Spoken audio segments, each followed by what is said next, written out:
Greetings all, Joel here with a brand new album rankings episode. This week I rank all of Queensryche's studio albums, all full-length releases. Queensryche is a progressive rock band from the Pacific Northwestern United States. Formed in 1981, Queensryche is the most memorable for its original lineup, with Jeff Tate, Eddie Jackson, Michael Wilton, Chris DeGarmo, and Scott Rockenfield. However, in recent years, Jackson and Wilton remain the only founding members of the group, along with singer Tyler Torrey, guitarist Mike Stone, and drummer Casey Grillo, that are the current Queensryche lineup. Feel free to leave a comment, share this video as well as my others on all my playlists on this channel. Smash the like button, subscribe to my channel, and click on the notification bell for whenever a new video comes out. Number 16, Dedicated to Chaos 2011. Released on Roadrunner Records' Loud and Proud label in late June of 2011, this was where Queensryche hit rock bottom, the end of Jeff Tate in the band. He would soon be fired. This record was a complete mess. Avoid it at all costs, please. Number 15, American Soldier 2009. Released on March 31st, 2009, American Soldier reached the top 25 on the Billboard 200. It's a concept record just like the two Operation Mindcrime albums, but this one revolves around the lives and experiences of those who served and have served in the U.S. Armed Forces. I didn't give a shit about this record at all. Number 14, Operation Mindcrime 2, 2006. The sequel that took 18 years to cook up.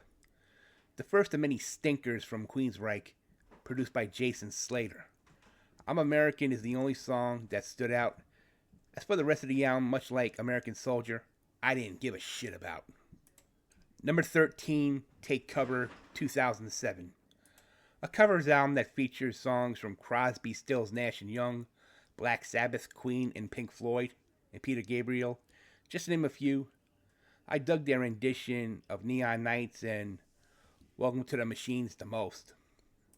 Number 12, Here in the Now Frontier, 1997. This would be the last album for the founding member, guitarist, and lyricist Chris DeGarmo. This album quickly disappeared from the Billboard 200 after reaching the top 20. The songs to look for are Sign of the Times and All I Want, which featured DeGarmo on lead vocals instead of Jeff Tate. Here in the Now Frontier is a more basic, stripped-down record, which was criticized by many listeners due to the shifting to a mainstream sound. Number 11, Tribe, 2003. I had high hopes for this record when it was first released because I believed that Chris DeGarmo had rejoined Queensryche, but no, he only co-wrote and performed 5 songs on this record, but didn't officially rejoin. It was a failed PR stunt to generate sales. It failed. However, songs like Open, Losing Myself, Desert Dance, and The Great Divide are songs you need to listen to. Other than that, skip this fucking record. Number 10, Q2K, 1999. The only album to feature Kelly Gray on guitars. Here's a fun fact for you. Prior to singer Jeff Tate joining Queensryche, he was in a band with Kelly called Myth. This album made it to the top 50 on the Billboard 200, and this was a much better album than Here in the Now Frontier. Songs like Sacred Ground, Right Side of My Mind, and Breakdown are the standout tracks that you need to give a listen to. Number 9, Queensryche 2013. After the chaos that was dedicated to chaos, Jeff Tate was out, Tyler Torrey was in, along with Parker Lundgren as a full-time guitarist. This self-titled 2013 release became a new chapter for Queensryche. The album itself got generally positive reviews, reaching number 23 on the Billboard 200 in the US. It was a good start of a band regaining its popularity.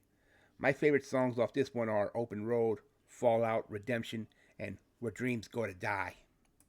Number 8, Condition Human 2015. Picking up where their self-titled 2013 release left off, Condition Human was another generally positive album from critics. It's Queensryche going back to their roots as to what made them popular to begin with. Sadly, this would be the last record for drummer Scott Rockenfield, who would take a break from the band. There's a story behind that, but I'll save that when I review this record on a future date. The songs to look for in this one are Arrow of Time, Guardian, I-9, and Bulletproof. Number 7, Digital Noise Alliance 2022. The most recent Queensryche album released on October 7th, 2022. Every song on there really made this album a must listen to. But the songs that are my favorites are In Extremis, Forest, which had that silent lucidity vibe to it, Behind the Walls, Sick Death, Nocturnal Light, and the bonus track, a cover of Billy Idol's Rebel Yell. This is the first Queensryche album for drummer Casey Grillo, and Mike Stone had made his return to the band since 2007's Take Cover. Number 6, Promised Land, 1994. Released on October 18th, 1994, Promised Land has the honor of being the highest charting Queensryche album to date in the US, reaching number 3, and had gone platinum. I got this album on my 17th birthday, and I was amazed by songs like I Am I, Bridge, and Someone Else, along with their epic 8-minute title track. Listening to this album again after 30 years, there are hidden gems like Disconnected, Damaged, and Lady Jane. Guitar World ranked this 23rd on their Super Unknown 50 Iconic Albums That Define 1994 list in 2014. Number 5, Rage for Order, 1986. I had reviewed this album before on my album review series, and the promo photos they took to promote it really wasn't them at all.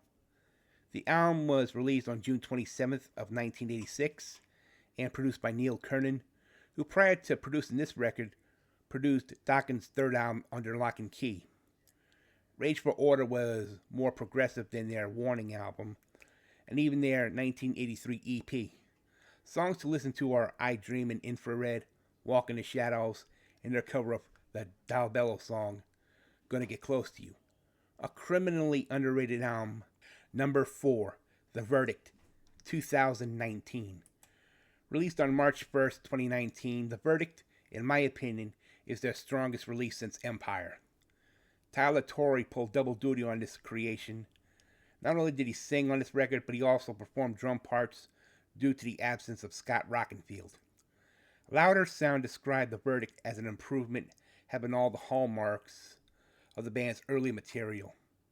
Dark Reverie, Blood on 11, Light Years, and Propaganda Fashion are the best tracks on this album. Unfortunately, this would be Parker Lundgren's last record with the group, as he would leave once the tour ended. Number 3, The Warning, 1984. This is Queensryche's first full-length record, released in September of 84, an album I reviewed when beginning my album review series back in October of 2023. Metal Hammer ranked The Warning 13th best power metal album of all time back in 2019. The song Take Hold of the Flame is the one track you must have a listen to. It happens to be the album's strongest song. Number 2, Operation Mindcrime, 1988. Arguably one of, if not the greatest concept albums in heavy metal history. Originally released in May of 88, Operation Mindcrime was not only a concept album but a rock opera, telling the story about a troubled drug addict becoming disillusioned with corrupt society and reluctantly becomes involved in a revolutionary group as an assassination of political leaders. The standouts on this record include Revolution Calling, Spreading the Disease, The Mission, I Don't Believe in Love, and Eyes of a Stranger. As of this recording, Mindcrime went platinum in April of 1991. And number 1, Empire, 1990. Queensryche's most commercially successful album. The album went triple platinum in the United States and reached number 7 on the Billboard 200, spawning a top 10 hit single in Silent Lucidity. Half of the songs on this album are must listen to, other than Silent Lucidity. After all, there is the title track, there is Jet City Woman, Best I Can, Another Rainy Night, and underrated gems like Hand on Heart and Anybody Listening. my all-time favorite Queensryche album. Here is a quick recap of Queensryche albums ranked worst to best. We can all agree that Dedicated to Chaos was and still is Queensryche's worst record. I could never get behind albums like Operation Mindcrime 2 or American Soldier.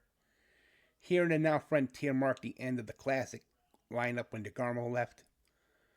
By the time 2013 came around, Jeff Tate was out and Tyler Torrey was in, as he and guitarist Parker Lundgren gave new life to Queensryche, thanks to their self-titled 2013 release.